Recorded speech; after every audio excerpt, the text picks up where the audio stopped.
তুমি তো ওইটারে ওই মাইয়া তো তোর এত বড় সাহস বাড়িতে থাকে আর কালকে আমার জানো দেখো নজর দে মারো গেল কোথায়? দামি দামি আসছে না কেন? তোমারে মনে করো আমি ওই এক মিনিট আপনি আপনি আমার সেক্রেটারি না? স্যার তো আপনি আপনি কয়টা বাজে এখন? আমি এসে গেলাম অফিসে, আপনি কই ছিলেন? স্যার হ্যাঁ? আপনি এত তাড়াতাড়ি চলে আসছেন? হ্যাঁ আমি তো আসবোই, আমার টাইমে আমি তো টাইমলি আসছি, তুমি বরং বেটাইমে এসছো।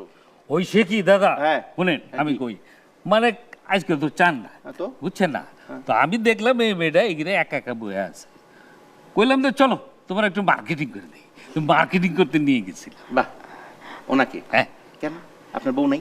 আছে তাহলে তাদের তো টাকা দিয়ে দিই তারা টাকা দিয়ে মার্কেটিং করে আমি যদি কিছু পছন্দ করে নিয়ে আসি হ্যাঁ। সেটা বলে যে আমি নাকি ফুটপাথ থেকে কিনেছি আচ্ছা, তাই আমারটা নেয় না ঠালাই দেয় ছিঁড়ে আমি বুঝলাম না, মানে আপনার বউয়ের শখ আপনি আমার সেক্রেটারিকে দিয়ে মিটাচ্ছেন, আমি তো বুঝলাম না।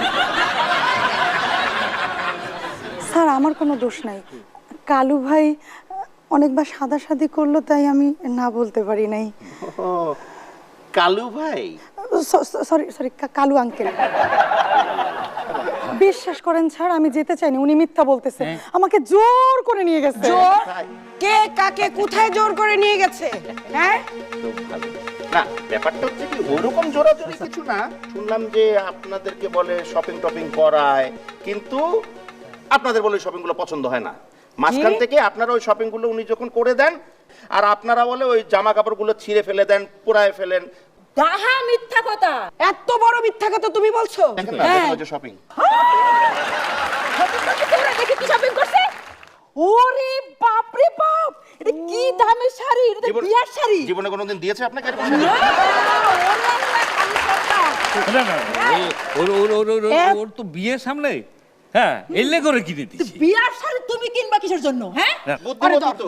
আর এত বড় সাহস তুমি তো ওইটারে ওই মাইয়া তো তোর এত বড় সাহস বাড়িতে থাকে আর কালকে আমার জানো দেখো নজর দে মারো তুমি তোমার এত বড় সাহস এই মেয়ে যদি আরেকদিন আমার দিকে নজর দে আমি দুই চোখ টাইম না তুলে বলবো চিনো আমার তুমি? হ্যাঁ চেনো?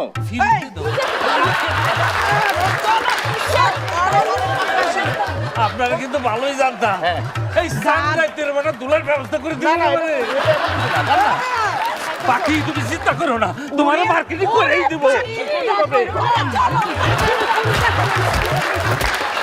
আমি শেষবার বলে দিচ্ছি, এন্ড ইটস আ ওয়ার্নিং, তুমি আর কোনোদিন কালু সর্দারের সাথে কোথাও বাইরে যাবে না।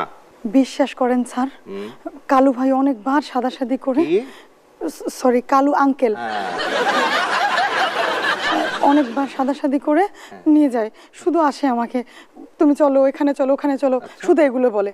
আর সেদিন ওই যে বসুন্ধরা সিটিতে সিনেমা সিনেমা দেখাইছে আমাকে। আল্লাহর কসম আর কোনোদিনও যাব না, আমাকে মাফ করে দেন। মনে থাকে জানো? ঠিক আছে ঠিক আছে। ঠিক আছে।